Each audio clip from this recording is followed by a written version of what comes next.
She's just a waitress, Arthur. Look at her face. Blank. She can't even read the menu, let alone understand what we're doing with your money." Those were the last words Arthur Sterling ever said with a smile on his face. He thought the girl pouring his water was invisible. He thought her cheap uniform made her deaf. He thought his billions made him untouchable. But he was wrong, because the woman standing at his table wasn't just a waitress, and she didn't just understand the menu. She understood that he was about to lose everything, and in exactly 5 minutes, she was going to destroy him without spilling a single drop of wine. This is the story of how arrogance met its match. If you looked at Sophie Bennett, you wouldn't see a threat. You would see a 32-year-old woman with tired eyes, brown hair pulled back into a severe bun that pulled at her scalp, and a white apron that smelled faintly of starch and truffle oil. That was the point. In New York City's high-end dining scene, a waitress at l'Orangerie was meant to be functional furniture. You were there to deliver the foie gras, keep the crystal water glasses filled to exactly 2 inches below the rim, and disappear. You were not a person. You were a delivery system for luxury. Sophie was good at being furniture. It was safe. "Table 4 is yours, Bennett. Don't mess it up," the maitre d', Philippe, hissed as he passed her at the service station. Philippe was a short man with a Napoleon complex and a toupee that looked like it was trying to escape his head. "VIPs tonight. The Sterling Group." Sophie felt a cold knot tighten in her stomach. Sterling? As in Arthur Sterling? "Is there another one?" Philippe rolled his eyes, checking his watch. "He's bringing the French delegation from the Valois merger. They're closing the deal tonight. Big wine spenders. Try to smile, Sophie. You look like you're at a funeral." Sophie forced the corners of her mouth up. "Understood, Philippe." She turned back to the cutlery she was polishing, her hands trembling slightly. It wasn't the VIP status that scared her. She had served movie stars, senators, and royalty. It was the name Valois. 10 years ago, Sophie's life hadn't been about aprons and tips.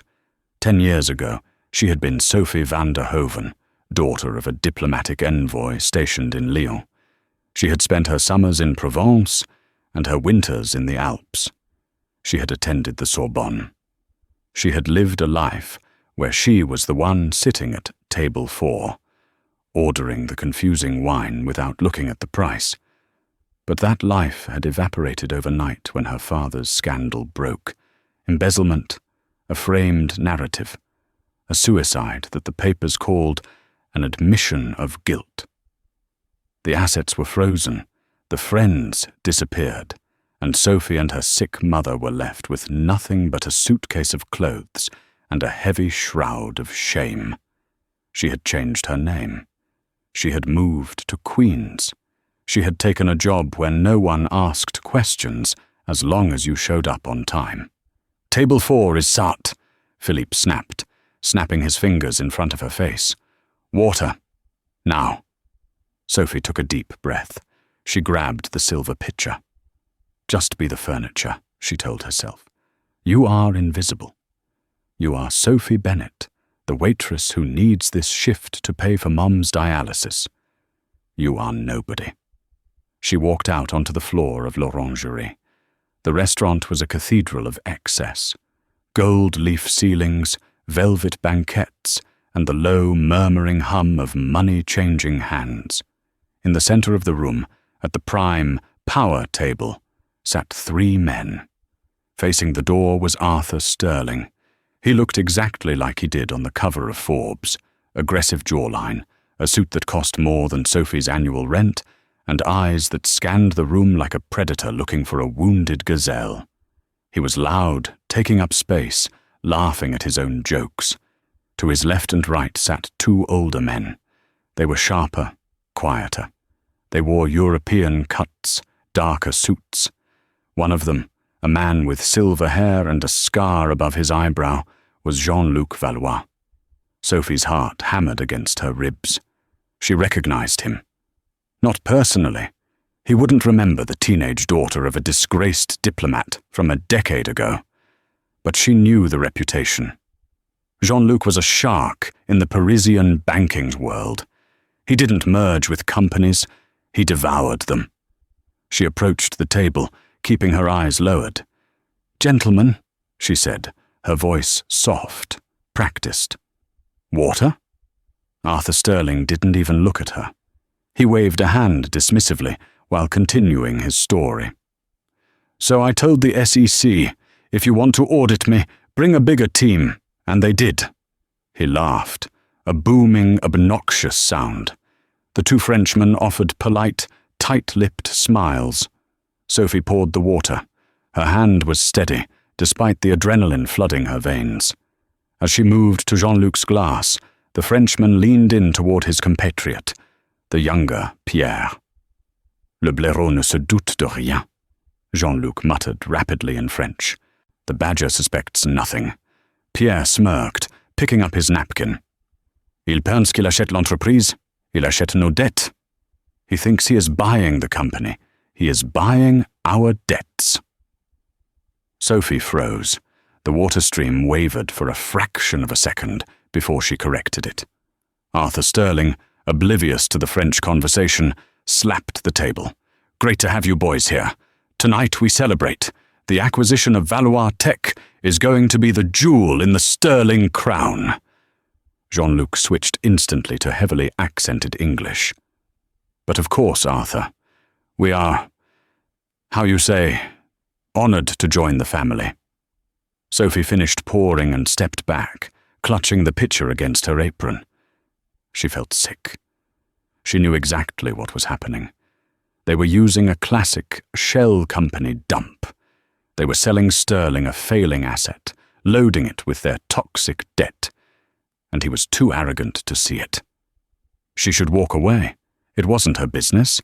If she spoke up, she would be fired. If she caused a scene, she would be blacklisted. She needed this job. Her mother needed her medication. "Just be the furniture," she repeated. But as she turned to leave, Arthur's voice rang out, sharp and commanding. "Hey, you, waitress!" Sophie stopped.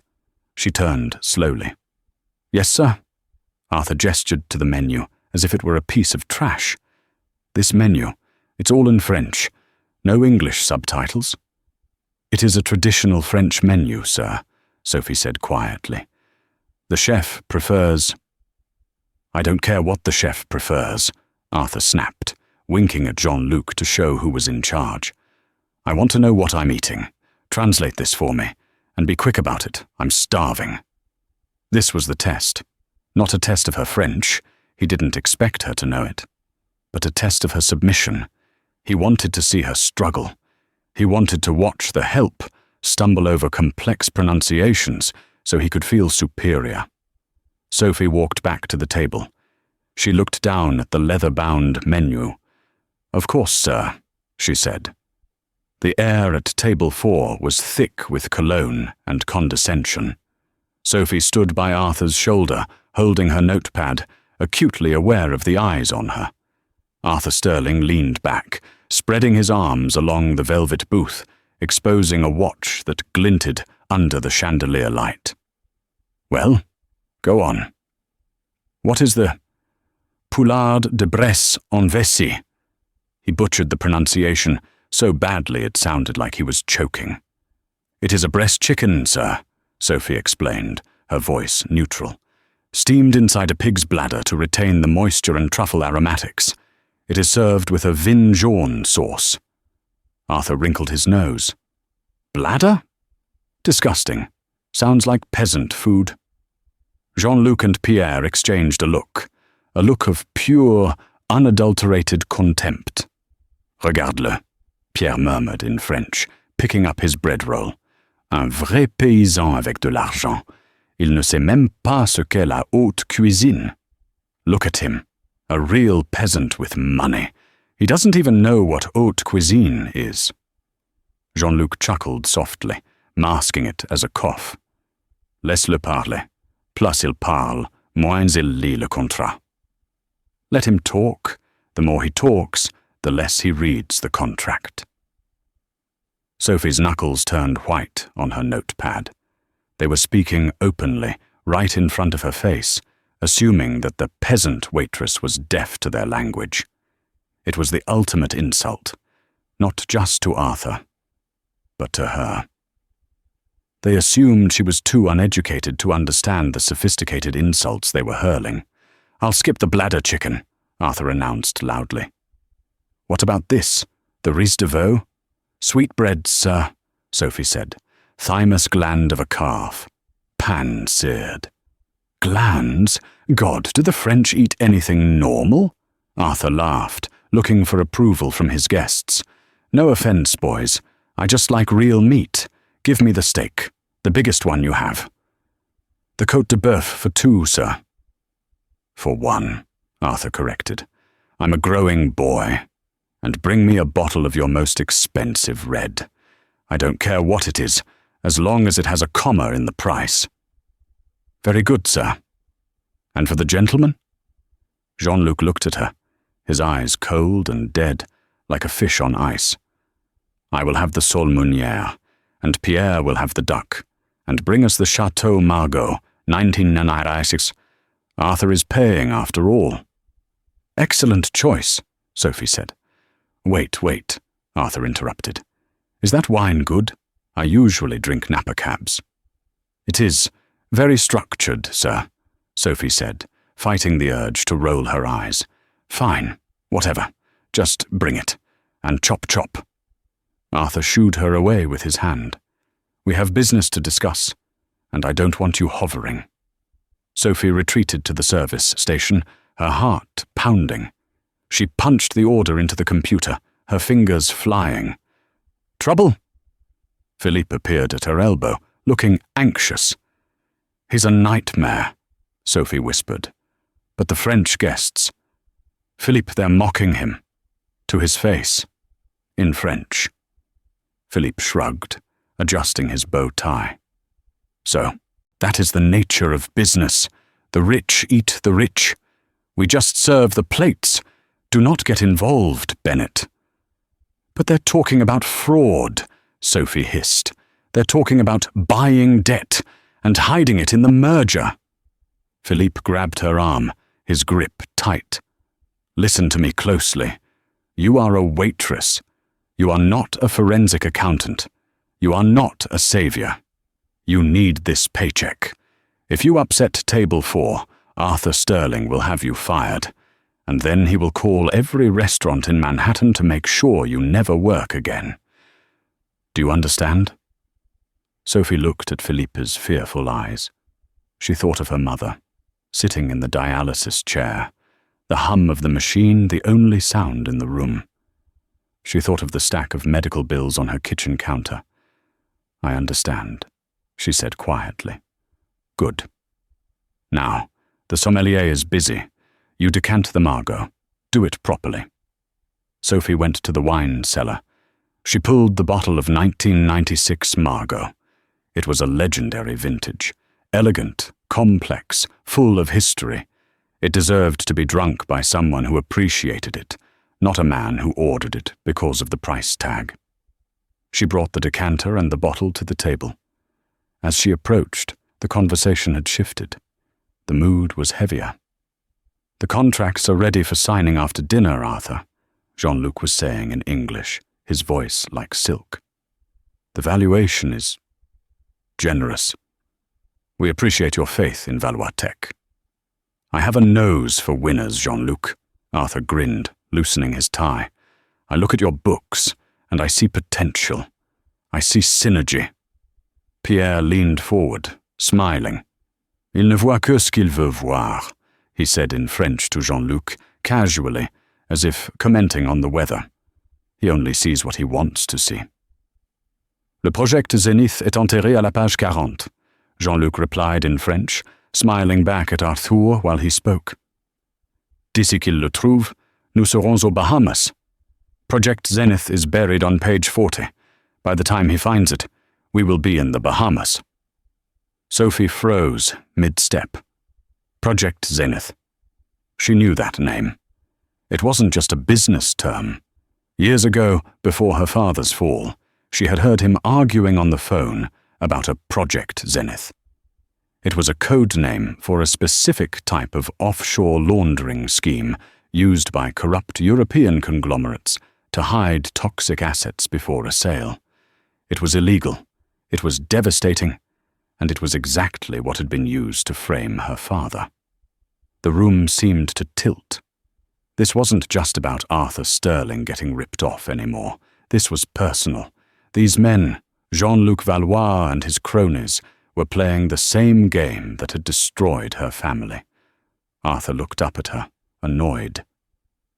"Are you going to pour that wine, or just stand there hugging it? I'm thirsty." Sophie looked at Arthur. He was a jerk. He was arrogant. He treated her like dirt, but he was being led to the slaughter by the same wolves that had eaten her father. She set the decanter down. She looked at Jean-Luc. Jean-Luc looked back, his eyes narrowing slightly. He sensed something, a change in her posture, a shift in the air. "Is there a problem, mademoiselle?" Jean-Luc asked, his voice dripping with false politeness. Sophie took a breath. The furniture was about to speak. "No problem, monsieur," she said. But instead of pouring the wine into Arthur's glass, she held the bottle up to the light, inspecting the sediment. "I just want to ensure," she said, her voice trembling slightly before finding its steel, "that there are no impurities. Sometimes, things that look clear on the surface are full of dregs at the bottom." Arthur frowned. "What are you talking about? Just pour the damn drink." "Actually, sir," Sophie turned to Arthur, clutching the neck of the bottle. "Before you drink, or sign anything, perhaps you should ask Monsieur Valois about the vintage." "The vintage?" Arthur looked confused. "It's a 96. You said it was good." "Not the wine," Sophie said, her eyes locking onto Jean-Luc's panicked face. "The other vintage, the one from Project Zenith." The silence that followed was louder than a gunshot. The silence that hung over table 4 was heavy, suffocating. It was the kind of silence that usually precedes a car crash. Jean-Luc Valois didn't move. His fork was suspended halfway to his mouth, a piece of soul trembling on the tines. His eyes, previously dead and cold, were now wide with a flicker of genuine terror. He looked at Sophie not as a waitress, but as if the table itself had suddenly grown a mouth and started reciting his bank account numbers. Arthur Sterling, however, was merely confused. He looked from Sophie to Jean-Luc, his brow furrowed. The arrogance was still there, but it was cracking. "Project Zenith?" Arthur repeated, the name rolling clumsily off his tongue. He laughed, a short, nervous bark. "What the hell is she talking about, Jean-Luc? Is that some kind of special wine blend?" Jean-Luc recovered first. He was a professional predator after all. He slammed his fork down, the silver clattering loudly against the fine china. "This is outrageous!" Jean-Luc bellowed, his face turning a mottled red. "Arthur, tell this servant to leave immediately. She is drunk, or high. She is babbling nonsense to ruin our dinner." He turned his venom on Sophie. "Get out! Go get your manager. I will have you fired before you can blink," Pierre chimed in, his voice shrill. "Yes, incompetence, insolence. We are discussing billion-dollar matters, and you interrupt with gibberish." Sophie didn't flinch. 10 years of hiding, 10 years of swallowing her pride, 10 years of being invisible. It all burned away in that moment. She stood straighter, her shoulders squared. The slump of the tired waitress vanished, replaced by the posture of a woman who had been trained in the finest finishing schools in Europe. She didn't look at Arthur. She looked directly at Jean-Luc. Je ne suis ni ivre ni drogué, Monsieur Valois, Sophie said. Her French was flawless. It wasn't the functional French of a tourist. It was the crisp, aristocratic French of the upper class, the haute Savoie accent that signaled old money and high education. The colour drained from Jean-Luc's face so fast he looked like a corpse. Pierre's mouth fell open. Sophie continued, her voice cool and deadly, slicing through the noise of the restaurant.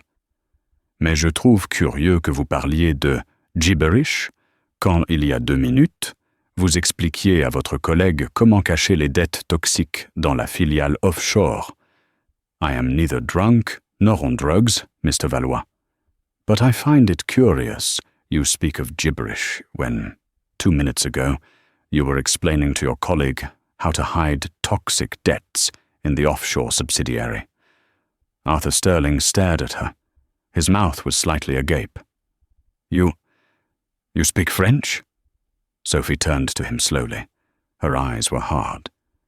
Yes, Mr. Sterling, I do, which is unfortunate for your guests, because I understood every word they said while you were bragging about your nose for winners. She is lying, Jean-Luc shouted, standing up. Arthur, don't listen to her. She is a waitress. She wants money. This is a shakedown. Sit down, Jean-Luc, Arthur said. His voice was quiet, but it had a dangerous edge. He looked at Sophie. What did they say? Exactly. They called you a blaireau, Sophie said, calmly. It means badger, but in this context, it means a fool, a sucker. Arthur's jaw tightened. Go on. They said you are a peasant with money, Sophie continued, reciting the insults like a court stenographer. They said you wouldn't know haute cuisine if it hit you in the face. They laughed because you ordered the steak instead of the sweetbreads.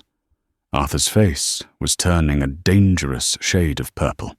His ego was his most fragile asset, and Sophie was smashing it with a sledgehammer. And the business? Arthur demanded. What did they say about the business? That is the important part, Sophie said, pointing to the thick leather portfolio sitting next to Jean-Luc's elbow. They said you think you are buying a company, but you are actually buying their debt. They mentioned Project Zenith is buried on page 40 of the contract. And they said, she paused, looking at Pierre. They said by the time you find it, they will be in the Bahamas. Arthur Sterling stood up. He was a large man, 6'4", and when he stood, he cast a shadow over the table. The restaurant had gone quiet. Other diners were watching. Philippe, the maitre d', was sprinting across the dining room, his face pale with panic. Bennett, what are you doing? Philippe hissed as he arrived. Mr. Sterling, I am so sorry. This girl is fired. Immediately. Get out, Sophie. Shut up, Arthur roared. Philippe froze, shrinking back. Arthur reached across the table. Jean-Luc tried to grab the portfolio, but Arthur was faster. He snatched the leather binder and ripped it open. Page 40, Arthur muttered, his fingers fumbling with the papers. Page 40. Page 40. Jean-Luc looked at Pierre. On se casse, he whispered. Let's get out of here. Sit, Arthur commanded without looking up. He found the page. His eyes scanned the dense legal text. He wasn't a lawyer, but he knew numbers, and he knew what liability transfer looked like. Subsection 4.2, Arthur read aloud, his voice trembling with rage. Project Zenith assets, all pre-existing liabilities tied to the Lyonnaise venture, to be assumed by the purchaser. He looked up. His eyes were blazing. $200 million, Arthur whispered.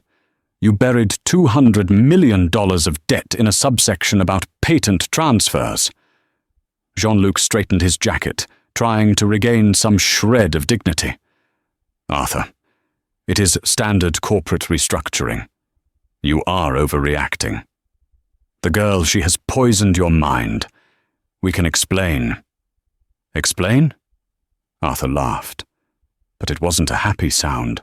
It was terrifying. You tried to bankrupt me. You sat here, drinking my wine, my $6,000 wine, calling me a peasant, and planning to steal $250 million from me. He picked up the bottle of Chateau Margaux, 1996, that Sophie had left on the table. For a second, Sophie thought he was going to smash it over Jean-Luc's head. Instead, Arthur poured a glass. He didn't spill a drop. He took a sip, swirled it, and looked at Sophie. You were right, Arthur said, his voice surprisingly calm. It is structured, complex. He turned to Jean-Luc and threw the contents of the glass into the Frenchman's face. The red wine splashed across Jean-Luc's silver hair, dripping down his nose, staining his pristine white collar blood red. The restaurant gasped. "Get out," Arthur said softly. "Arthur, you are making a mistake." "Get out!" Arthur screamed, slamming his fist on the table so hard the silverware jumped. "Before I call the police and have you arrested for fraud right here in the middle of dinner service." Jean-Luc and Pierre didn't wait. They scrambled out of the booth, grabbing their coats, fleeing the restaurant like rats escaping a sinking ship. Jean-Luc wiped wine from his eyes, glaring at Sophie with a hatred so pure it felt like a physical blow. But Sophie didn't look away. She held his gaze until he turned and ran. Arthur stood there, breathing heavily. He looked at the empty seats. Then he looked at the contract. He ripped the page out, crumpled it into a ball, and threw it on the floor. Then he looked at Sophie. She was standing there, holding her tray. The adrenaline was fading, and the reality was setting in. She had just caused a scene in one of New York's most exclusive restaurants. She had humiliated a billionaire's guests. Felipe was vibrating with anxiety. "Mr. Sterling, I apologize. The police are on their way to remove her. She is mentally unstable. We will comp your entire meal. Please accept our—" "Philippe, is it?" Arthur interrupted, looking at the maitre d'. "Yes, sir. Philippe." "If you fire this woman," Arthur said, pointing a finger at Sophie, "I will buy this building, evict your restaurant and turn it into a parking lot. Do you understand me?" Philippe's mouth opened and closed like a goldfish. Yes. Yes, Mr. Sterling." Arthur turned back to Sophie. The anger in his eyes had vanished, replaced by a sharp, calculating curiosity. He looked at her as if seeing her for the first time. "You're not a waitress?" he said. It wasn't a question. "I am tonight," Sophie replied, her voice steady. "No waitress speaks French like that, and no waitress knows what Project Zenith is." Arthur stepped closer, invading her personal space. "Who are you?" Sophie hesitated. "Just someone who reads the menu, Mr. Sterling." Arthur studied her face. He saw the intelligence, the pain, the history hidden behind the brown eyes. He realized that he, too, had been guilty of underestimating the furniture. "Sit down," Arthur said, gesturing to the seat Jean-Luc had just vacated. "Sir, I can't. I'm on shift." "I'm buying out your shift," Arthur said. "Philippe, bring another glass, and a new bottle. The lady is dining with me." Sophie sat. It felt surreal. The velvet banquette was softer beneath her. 5 minutes ago, she was invisible. Now, she was the center of attention of the entire dining room. Philippe brought a fresh glass, his hands shaking so much the crystal clinked against the bottle. He poured the wine for Sophie and retreated, looking as though he'd seen a ghost. Arthur Sterling watched her. He didn't speak for a long time. He just watched her sip the wine. "You saved me a lot of money tonight," Arthur said finally. "And you saved me from looking like the biggest idiot in New York." "You were doing a good job of that yourself," Sophie said, unable to help herself. Arthur laughed. It was a genuine laugh this time. "Touché. I deserved that. I was putting on a show, the loud American. Sometimes it makes people underestimate you. They didn't underestimate you, Sophie corrected. They held you in contempt. There is a difference. Arthur nodded, swirling his wine. Fair point. So tell me, how does a waitress at l'Orangerie know about offshore debt structuring used by French banks? Sophie looked into the dark red liquid in her glass. She could lie. She could make up a story about a French ex-boyfriend or a semester abroad. But looking at Arthur now, seeing the man beneath the bluster, she felt a strange kinship.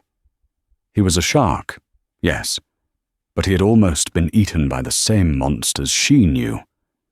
My name isn't Sophie Bennett, she said softly. Arthur waited. 10 years ago, my name was Sophie van der Hoven. Arthur's eyes widened slightly. The recognition was instant. Van der Hoven, the diplomat, the scandal in Lyon. The frame-up in Lyon, Sophie corrected, her voice hardening. My father was the envoy for trade relations. He discovered a money laundering scheme involving several major European firms. They were moving money through shell companies to avoid taxes and hide losses. One of those shell companies was called Zenith. Arthur leaned forward. Valois? Jean-Luc Valois was a mid-level banker back then, Sophie said.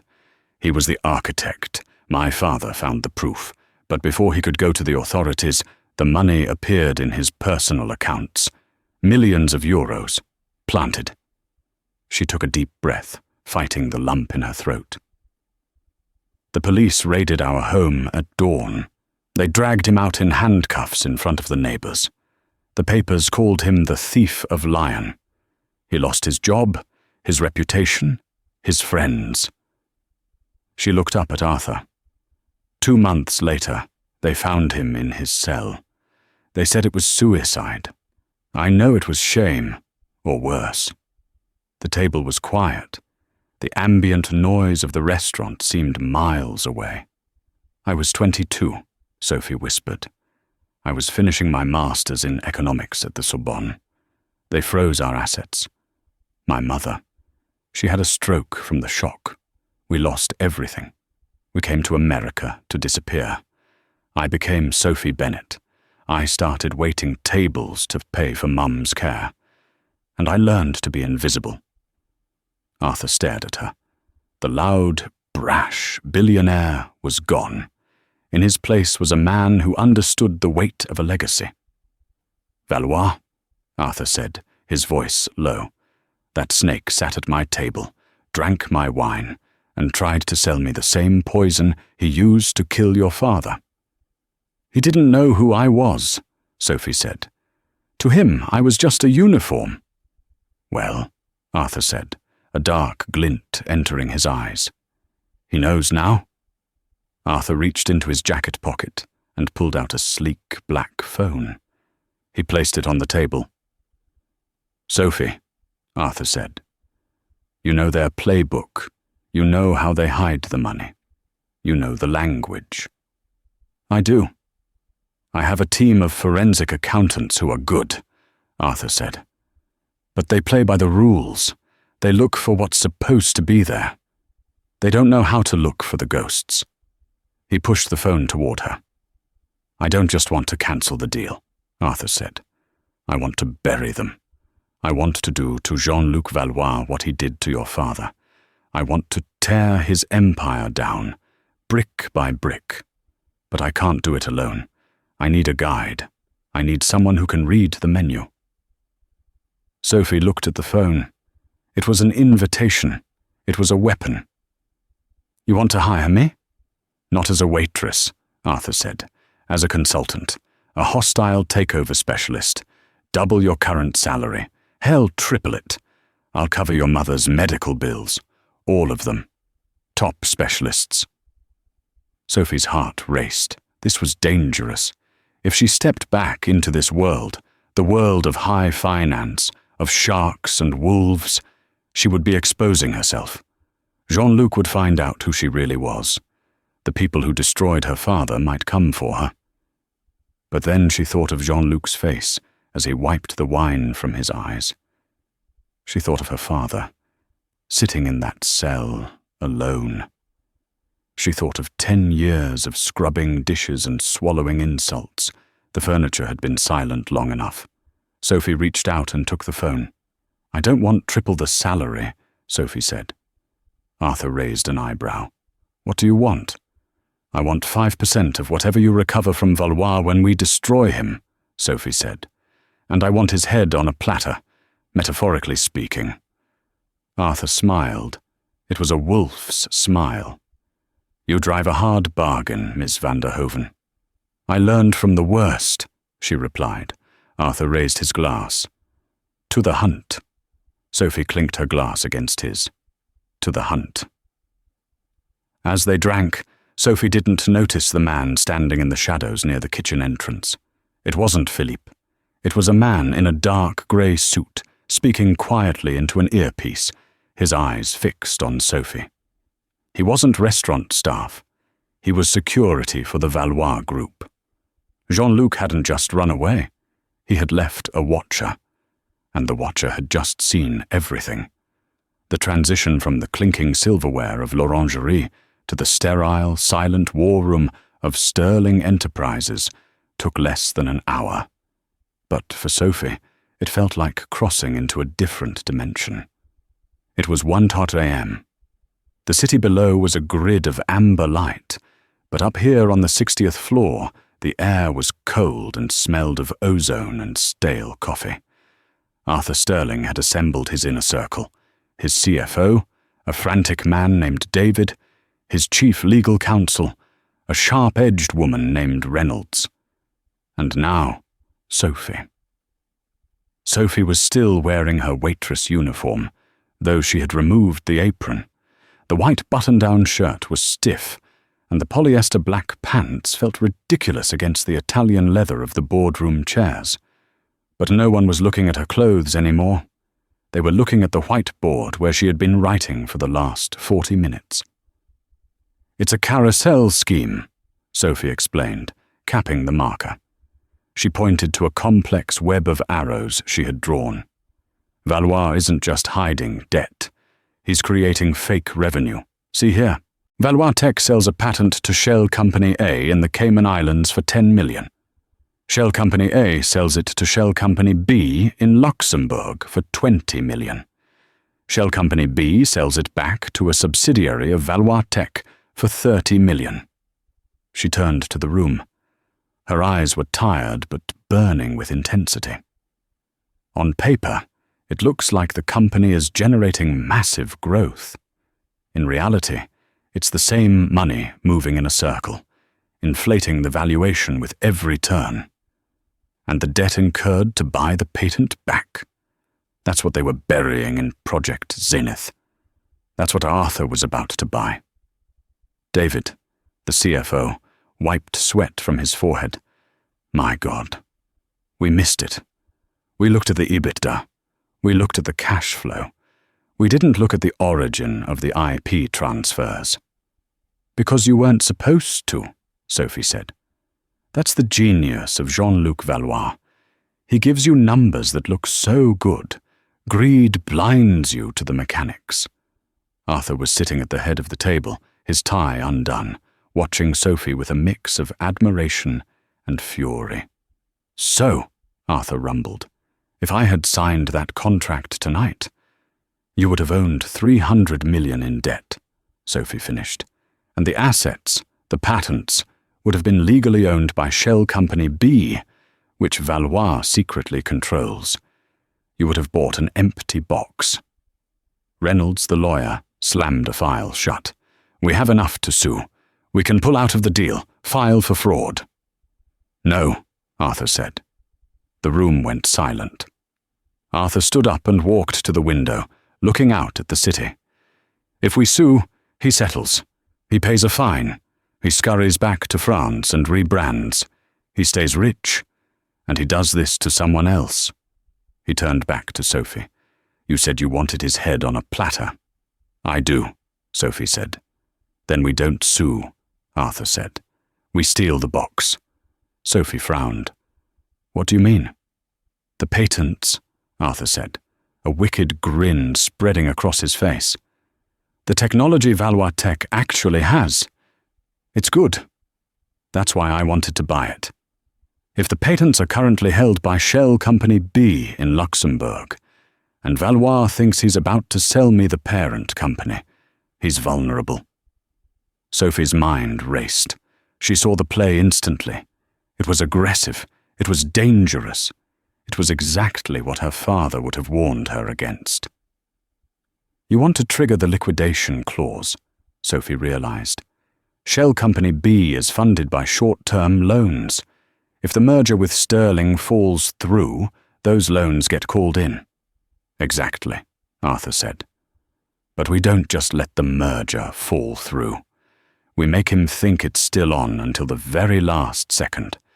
We let him leverage himself to the hilt, thinking he's about to get my payout. Then we pull the rug. The loans default. Shell Company B goes into insolvency, and guess who buys the assets from the liquidator for pennies on the dollar? We do, Sophie whispered. We bankrupt him, Arthur corrected. Totally, irreversibly. He loses the company, the patents, and his personal fortune, which is tied up as collateral. It was a brilliant plan. It was also a declaration of war. Just then, Sophie's phone buzzed in her pocket. It was a cheap prepaid phone, the kind she used to avoid tracking. She pulled it out. A text message. Unknown number. Check on your mother. The night shift nurse is clumsy. The blood drained from Sophie's face so fast that David actually reached out to steady her. Sophie, Arthur asked, his voice sharp. What is it? Sophie couldn't speak. She shoved the phone at Arthur. Arthur read the text. His face turned to stone. Reynolds, Arthur barked. Get security on the line, now. Send a team to... Where is she, Sophie? St. Jude's Dialysis Center in Queens, Sophie choked out, grabbing her purse. I have to go. I have to go now. You are not going alone, Arthur said, grabbing his jacket. David, keep working on the shell structure. Reynolds, draft the purchase agreement for the insolvency sale. I'm going with her. Arthur, you can't, Reynolds protested. You're the CEO. It's dangerous. She saved me $300 million tonight, Arthur snarled, and she's the only one who knows how to bury Valois. Nobody touches her family. The drive to Queens took 20 minutes in Arthur's armored SUV, with a police escort he had somehow arranged with a single phone call. Sophie sat in the back, her hands clenched into fists, staring out the window. Every worst-case scenario played out in her mind. Jean-Luc Valois wasn't just a banker. He was a man who had driven her father to suicide. He had resources. He had cleaners. She'll be okay, Arthur said. His voice was unusually gentle. He wasn't looking at his phone or barking orders. He was looking at her. You don't know him, Sophie whispered. He destroys people. He doesn't care about collateral damage. Neither do I, Arthur said grimly, when people come after mine. The car screeched to a halt in front of the care facility. It was a run-down brick building, a stark contrast to the gleaming tower they had just left. Sophie threw the door open before the car fully stopped. She sprinted into the lobby. "Mom!" she screamed. The night nurse, a heavy-set woman named Carla, who Sophie knew well, looked up from the desk, startled. "Sophie, what are you doing here at 2 a.m.? Is everything okay?" "Where is she? Is anyone with her?" Sophie demanded, vaulting the reception desk. "She's asleep in room 304. Sophie, calm down. No one is there." Sophie didn't listen. She ran down the hallway, Arthur and 2 of his large security guards close behind. She burst into room 304. The room was dark, lit only by the green glow of the monitors. In the bed, a frail figure lay sleeping. The rhythmic beep-beep of the heart monitor was the most beautiful sound Sophie had ever heard. She rushed to the bedside, checking her mother's breathing. It was steady. She's fine, Arthur said from the doorway, his chest heaving slightly. She's safe. Sophie slumped against the bed rail, tears finally spilling over. He was bluffing. He just wanted to scare me. He wanted me to panic. It worked, Arthur noted, stepping into the room. He looked around the cramped, sterile room. He looked at the peeling paint, the outdated equipment. He looked at the woman in the bed, who had once been the wife of a diplomat, now relying on state aid. He looked back at Sophie, who was stroking her mother's hair. "We're moving her," Arthur announced. Sophie looked up, wiping her eyes. "What?" "My private medical team is already en route," Arthur said, checking his watch. "We're moving her to Mount Sinai, VIP wing, 24-hour private security detail. No one gets in or out without my personal approval." "Arthur, I can't afford—" "I told you," Arthur interrupted. "I'm buying out your shift. That includes your problems." He walked over to the window and peered through the blinds, scanning the parking lot below. "The text was a warning," Arthur said, his voice dropping to a low growl. "Valois knows you're helping me. He knows Sophie Bennett is the weak link. He thinks if he threatens your mother, you'll run. You'll disappear again." He turned to face her. "So? Will you?" Sophie stood up. She looked at her sleeping mother. She remembered the day the police took her father. She remembered the shame. She remembered the last 10 years of hiding, of lowering her head, of being furniture. Valois had made a tactical error. He thought threatening her family would make her flee. But it had done the opposite. It had backed her into a corner. And Sophie van der Hoven was tired of corners. "No," Sophie said. Her voice was cold, devoid of fear. "I'm not running. I'm finishing this." "Good," Arthur said, "because the endgame starts tomorrow." The plan required precision. They needed Valois to believe 2 things. 1, that Arthur was still a greedy, arrogant fool who wanted the merger to happen. 2, that Sophie had been handled, fired and silenced. At 9 a.m., Arthur sent a message to Jean-Luc Valois. "Apologies for the scene last night. The waitress was deranged. I've had her arrested for harassment. Let's get this deal done. Meet me at the Grand Havana room at noon. Bring the final contracts." It was the bait. At 11:30 a.m., Sophie walked into the back entrance of the Grand Havana room. But she didn't look like a waitress anymore. Arthur had sent a team to her apartment at dawn. Stylists, tailors. She wore a tailored navy power suit that cost more than her car. Her hair was blown out, sleek and professional. Her makeup was sharp. She looked like exactly what she was, a highly educated European economist with a vengeance. "You ready?" Arthur asked, adjusting his cufflinks in the hallway. "Ready," Sophie said. "Remember," Arthur said. "He's going to push. He's going to be smug. He thinks he won. He thinks he's meeting Arthur Sterling, the Mark," Sophie said. "He doesn't know he's meeting the executioner." Arthur grinned. "After you?" They walked into the private dining room. Jean-Luc Valois and Pierre were already there. They were drinking champagne. When Arthur walked in, Jean-Luc stood up, a smug, oily smile plastered on his face. "Arthur!" Jean-Luc exclaimed, opening his arms. "I knew you would come to your senses. These service workers, so unstable, yes? I trust the police are dealing with her?" "They are handling the situation," Arthur said vaguely, taking a seat. "Let's sign. I have a plane to catch."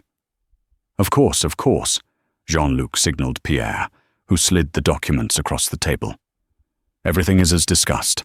The valuation remains the same." Arthur picked up a pen. He hovered it over the paper. Jean-Luc's eyes were glued to the pen. He was practically salivating. "Just one thing, Jean-Luc," Arthur said, pausing. "Yes. I brought a new consultant on board this morning, just to do a final compliance check. You know how the SEC is." Jean-Luc stiffened slightly. "A consultant. Arthur, we agreed no more lawyers." "Not a lawyer," Arthur said. "A specialist." Arthur pressed a button on the intercom on the table. "Send her in." The doors opened. Sophie walked in. She didn't walk like a waitress. She walked like a queen entering her court to pass a death sentence. She carried a thick dossier under her arm. Jean-Luc's face went white. He dropped his champagne glass. It shattered on the floor. But no one moved. "You," Jean-Luc stammered. "The waitress." "Ms. van der Hoven," Sophie corrected him, taking the seat next to Arthur. She placed the dossier on the table with a heavy thud. "Impossible," Pierre whispered. "Van der Hoven? The daughter?" "Hello, Jean-Luc," Sophie said pleasantly. "I believe we have some unfinished business regarding a certain Project Zenith and a shell company in Luxembourg." Jean-Luc looked from Sophie to Arthur. He saw the look on Arthur's face. Not confusion, but cold, predatory amusement. "It's a trap," Jean-Luc hissed, scrambling to grab the papers. "Pierre, pack the bags." "Sit down, Jean-Luc," Arthur said. "The doors are locked." "You cannot keep us here. This is kidnapping." "No," Sophie said, opening the dossier. "This is a shareholder meeting, and as of 10 minutes ago, Arthur Sterling purchased the outstanding debt of your holding company." She slid a single sheet of paper across the table. "You missed a payment on the bridge loan, Jean-Luc," Sophie said. "Technically, you are in default, which means Arthur now owns the rights to your assets, including the patents, including the brand." Jean-Luc stared at the paper. His hands were shaking uncontrollably. You can't. We can," Arthur said. "And we did. However," Sophie said, leaning forward, "we might be willing to offer a settlement instead of prison." Jean-Luc looked up, sweat pouring down his face. "What? What do you want?" "I want the truth," Sophie said. "I want a recorded confession. I want you to admit, on tape, what you did to Willem van der Hoven 10 years ago. I want you to exonerate him." Jean-Luc laughed nervously. "That? That is ancient history. Who cares about a dead man?" Sophie's eyes went dark. "I do. And if I refuse?" "If you refuse," Arthur said, checking his nails, "I leak the documents proving you've been defrauding the European Union for a decade. The French police are waiting in the lobby, Jean-Luc. Interpol has a red notice ready to go. You walk out of here in handcuffs, or you walk out broke but free. Your choice." Jean-Luc looked at the door. He looked at Arthur. He looked at Sophie. He realized, finally, that he hadn't just insulted a waitress. He had awakened a ghost. "Fine," Jean-Luc spat. "Give me the recorder." Sophie pulled out her phone and set it to record. "My name is Jean-Luc Valois," he began, his voice bitter. 10 years ago, I orchestrated the framing of Willem van der Hoven." Sophie listened. Every word was a weight lifting off her shoulders. Every sentence was a brick being removed from the wall that had imprisoned her life. When he finished, Sophie stopped the recording. She emailed it to herself, then to Reynolds, then to the Lion Tribune. "Are we done?" Jean-Luc sneered. "Can I go?" "One more thing," Arthur said. He stood up and picked up the pitcher of water from the table. "You're thirsty, Jean-Luc. All that talking." Arthur poured the entire pitcher of ice water into Jean-Luc's lap. "Now get out," Arthur said, "before I change my mind about the police." Jean-Luc and Pierre fled. They ran like cowards. Sophie sat in the chair, the silence of the room wrapping around her. She felt light. She felt dizzy. "You did it," Arthur said softly. "We did it," Sophie said. But just as the relief began to settle in, the door to the private room burst open. It wasn't the police. It wasn't the staff. It was a man Sophie had never seen before. He was wearing a trench coat, and he held a silenced pistol pointed directly at Arthur's chest. "Mr. Valois sends his regards," the man said. Jean-Luc hadn't just left a watcher. He had left a cleaner. He had lied about the settlement. He was never going to let them leave the room with that recording. The silence in the private dining room shattered with the click of a safety being disengaged. The gunman, a professional cleaner with dead eyes, leveled his silenced pistol at Arthur's chest. "Phone," the gunman commanded, gesturing to the device recording the confession. "Destroy it. Now." Arthur didn't flinch. He stepped in front of Sophie, shielding her with his body. "You're making a mistake," Arthur said, his voice terrifyingly calm. "He can't pay you." The gunman sneered. "Mr. Valois always pays." "Not anymore," Sophie said, stepping out from behind Arthur's shoulder. She held her ground, her voice steady. "Check the news. As of 12:05 p.m., Jean-Luc Valois is in default. His assets are frozen. If you pull that trigger, you are doing pro bono work for a bankrupt fugitive." The gunman hesitated. His phone buzzed in his pocket, likely a handler cancelling the contract. That split second of doubt was all that was needed. Crash. The patio doors shattered inward as a flash-bang grenade detonated, blinding the room with white light. Arthur tackled Sophie to the floor just as his private security team breached the room. Before the gunman could fire a single shot, he was pinned to the carpet, handcuffed, and neutralized. Arthur helped Sophie up, dusting glass from her shoulder. "I told you," he breathed, adrenaline still coursing through him. "I bet on us." 3 days later, the world was a different place. Sophie sat on a bench in Central Park, the autumn wind biting at her cheeks, reading the physical newspaper. The headlines were bold and vindicating. "Banking tycoon Valois arrested and diplomat exonerated." Her father's name was clear. Her mother, safe in a private suite at Mount Sinai, had spoken her first full sentence in years upon hearing the news. "I knew you would fix it. I figured I'd find you here." Arthur Sterling approached, wearing jeans and a cashmere sweater, looking less like a titan of industry and more like a man at peace. He sat beside her, handing her a coffee. "Jean-Luc was denied bail," Arthur said softly. "He's singing like a canary." "It's over, Sophie. It's really over," she whispered, the weight of 10 years finally lifting off her chest. Arthur reached into his pocket and placed a heavy set of brass keys on the bench between them. "I made an impulsive purchase this morning," Arthur said. Sophie raised an eyebrow. "Another tech firm?" "No, I bought l'Orangerie," Arthur grinned. "I fired Philippe. I fired the management. But now I have a problem. I own a 3-star restaurant, and I don't know the first thing about running it." He pushed the keys toward her. "I need a partner, Sophie. Someone who can read the menu. Someone who sees the truth when everyone else sees the surface. I don't want a waitress. I want a CEO."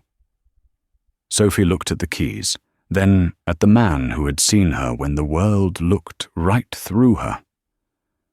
"One condition," she smiled, her eyes bright with a new future. "We keep the poulard de Bresse on the menu." Arthur groaned theatrically. "Fine, but I'm ordering the steak." "Deal." Sophie van der Hoven picked up the keys. She wasn't invisible anymore. She wasn't furniture. She was the owner. And for the first time in a decade, she was free. And that is how Sophie Bennett, or rather, Sophie van der Hoven, went from pouring water to owning the place. She proved that dignity isn't about what you wear or what job you do. It's about who you are when the pressure is on. Arthur Sterling learned the hard way that the smartest person in the room is often the one you're treating like furniture. Jean-Luc Valois is currently serving a 20-year sentence for fraud, and Sophie's father has been fully exonerated in the history books. As for Sophie and Arthur? Well, let's just say l'Orangerie has a new name, and the service is impeccable. If you enjoyed this story of justice, revenge, and redemption, please hit that like button. It really helps the channel. And if you've ever been underestimated by someone who thought they were better than you, let me know in the comments below. I'd love to hear your story. Don't forget to subscribe and turn on notifications so you never miss a new story. Thanks for watching.